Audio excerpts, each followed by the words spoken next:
ସାଙ୍ଗମାନେ ରାଜଯୋଗ ସିରିଏଲରେ ଦେଖନ୍ତୁ ସିଦ୍ କୁହେ ଦେଖ ସମସ୍ତେ ଆମେ ସମସ୍ତେ ଗୋଟିଏ ପରିବାରର ଥିଲେ ହେଲେ ଯେବେଠୁ ଜଣାପଡ଼ିଛି ଆୟନ ଏ ଘରର କେହି ନୁହେଁ ବହୁତ ଜିନିଷ କ୍ଲିଅର ହେଇଯାଇଛି। ଆଉ ଏ ଧୋକା ଖାଇବା ମୋର ଆଦୌ ପସନ୍ଦ ନୁହେଁ। ଦିଆ କୁହେ ଆମେ କି ଧୋକା ଦେଇଛୁ, ଆମେ ତ ଏ ପରିବାର ପାଇଁ ସବୁକିଛି କରି ଆସିଛୁ। ସୋନା କୁହେ ଆରେ ଏ ପରିବାର ତ ତମେ କେହି ନୁହଁ, କାହିଁ ଗୋଟେ ମିଛଟାରେ ପରିବାର ପରିବାର ହଉଛ। ଆୟନ ବରୁଣକୁ କୁହେ ବରୁଣ ମୁଁ ତ ଭାଇ, ତ ଆୟନ ଭାଇ, ଖାଲି ଗୋଟେ ଡିଏନ୍ ଟେଷ୍ଟରେ ଆମ ଭାଇ ଭାଇର 25 ବର୍ଷର ସମ୍ପର୍କ ଏମିତି ମୂଲ୍ୟହୀନ ହେଇଯିବ। ବରୁଣ କୁହେ ମୁଁ ତମକୁ ଏବେ ବି ମୋ ଆୟନ ଭାଇ ବୋଲି ଡାକୁଛି, ଇଏ ସେଇ 25 ବର୍ଷ ସାଙ୍ଗ ହିଁ ରହିବା କାରଣରୁ। ସୋନା କୁହେ ବରୁଣ ତମେ ତ ପୁରା ଭୋଳା ମଣିଷ, ତମେ ତାଙ୍କ କଥାରେ ବିଲକୁଲ ବି ପଡ଼ନା।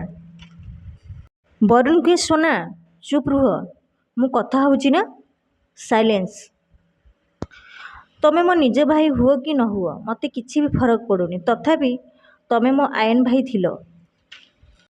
ସିଦ୍ ମନେ ମନେ କୁହେ ଏ ବରୁଣ ଭାଇକୁ ଆଉ ଆୟନ ମନେଇ ନେବନି ତ। ବରୁଣ ନିଜ କାନ୍ଧରୁ ଆୟନର ହାତକୁ କାଢ଼ିଦିଏ। ବରୁଣ କୁହେ ହେଲେ ବାପାଙ୍କ ସାଥିରେ ଯାହା ହେଲା ସେସବୁର ପ୍ରମାଣ ତ ତମ ପାଖରେ ନାହିଁ କି ଆଉ କାହା ପାଖରେ ବି ନାହିଁ।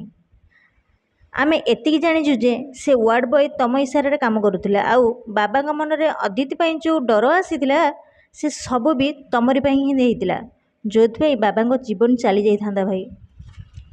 ସିଦ୍ କୁହେ ଆଉ ଆମେ 3 ଜଣ ଡ୍ୟାଡଙ୍କ ଜୀବନ ବିପଦରେ ପକାଇବାକୁ ଚାହୁଁନୁ, ସୋ ପ୍ଲିଜ୍ ତମେ 2 ଜଣ ଯେତେ ଶୀଘ୍ର ଚାଲିଯିବ ସେତେ ଭଲ।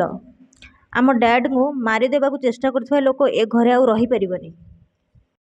ଅଦିତି କୁହେ ଆମ ମାଆଙ୍କୁ ସମସ୍ତେ ମିଶିକି ଧୋକା ଦେଇଛ, ଆମେ ଡ୍ୟାଡଙ୍କୁ କ୍ଷମା କରିଦେବୁ କିନ୍ତୁ ତମକୁ ନୁହଁ। ସୋନା କୁହେ ସେୟା ନୁହେଁ ତ ଆଉ କ'ଣ, ମା ଏବେ ବଞ୍ଚିଥିଲେ କେତେ ଦୁଃଖ ପାଇଥାନ୍ତେ, ତାଙ୍କର ଆଗରୁ ଟ୍ୟୁମର ହେଇନଥିଲା ବି ଏକଥା ଜାଣିଲା ପରେ ତାଙ୍କର ଟ୍ୟୁମର ବାହାରି ପଡ଼ିଥାନ୍ତା। ବରୁଣ କୁହେ ଭାଇ ଆଜି ଗୋଟିଏ ଝଟକାରେ ଆମେ ସମସ୍ତେ ପର ହେଇଗଲୁ, ତମେ ଏକାଥରକେ ଆମ ସମସ୍ତଙ୍କ ହୃଦୟ ଭାଙ୍ଗି ଦେଇଛ।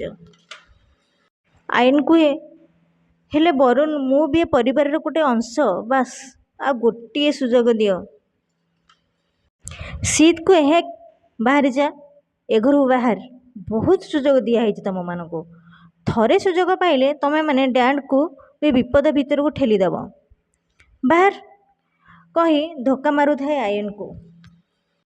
ସୋନା କୁହେ ଆମକୁ କ'ଣ ପାଗଳ ଭାବୁଛ, ହଁ ଚାଲ ବାହାର।